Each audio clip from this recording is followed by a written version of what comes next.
السلام عليكم يا اخوان. مبروك رمضان.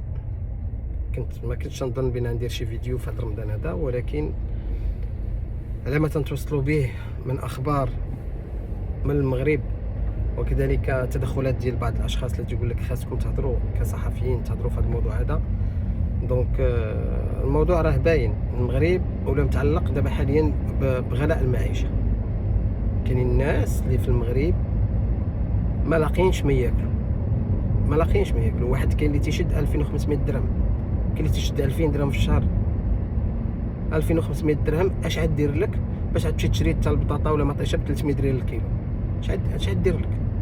حيد منها الكرا، حيد منها الضوء، حيد منها الماء، حيد منها بنادم لا مرض غيمشي يتلاح، ما يبقى مريض وكا الدواء ما عندوش باش يداوي، الدواء ما عندوش باش يداوي. زيد دابا الحكومه صعبت الامور بزاف. كاع الحكومه هذه ديال اخنوش ما عرفتش كيفاش هاد السيد هذا. وكما تيقول لك واش الغني شي واحد غني غيمشي يحس بالفقير؟ راه عمرها ما غتكون، لان الغني ديما تيشوفك من الفوق، تيشوفك بحالك انت راه زايد عليه في هذا المجتمع هذا، انت ما خصكش تكون في هذا المجتمع. وهذا الشيء اللي طاري حاليا، عطيتو لواحد السلطه، عنده المال وزدتوه السلطه، دونك ما عنده كل شيء، يعني عنده كل شيء. هو دابا تيقول لك انا كل شيء في المغرب، انا ندير اللي بغيت بالمال ديالي وبالسلطه ديالي. والمشكل الغريب في الامر هو ان حتى واحد ما تيهضر، بعض النقافات اللي كانوا تعاونوا فيه بزاف عليهم يكونوا صحفيين، بعض النقافات اللي كانوا تعاونوا فيه هي مع الانتخابات سيناو مع دي كونفونسيون، خادوا الفلوس، باعوا الشعب ديالهم وباعوا البلاد ديالهم على قبل باش ياخذوا هذاك الاتفاقيه اللي داروا معاه. والان دابا حتى واحد فيهم ما قادر يهضر على الوضعيه اللي تعيشوها الفقراء والناس اللي محتاجين في المغرب. والغريب كذلك في الامر بان بن كيران شفناه تكلم على اسرائيل ديريكتومون، جا واحد البلاغ من الديوان الملكي.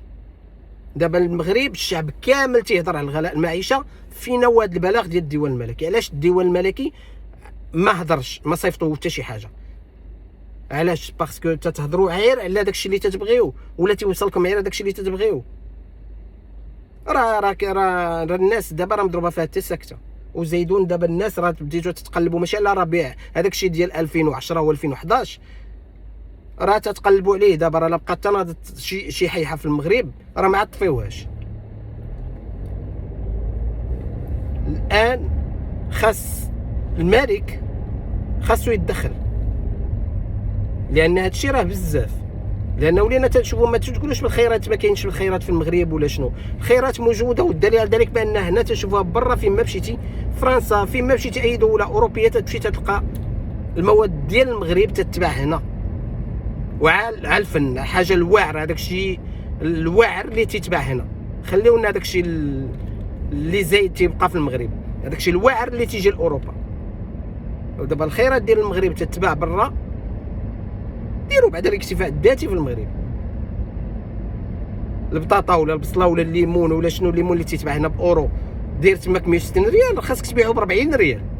بيعوه ب 40 عاد تشوف اللي شاط لك، عاد دير ليه تصدير. ماشي انت باقي الناس كلشي غالي عندهم وانت شاد تتصيفط لبرا، بحال هكا راك انت تتوكل في الناس برا ومخلي الشعب ديالكم. هذا التخربيق هذا.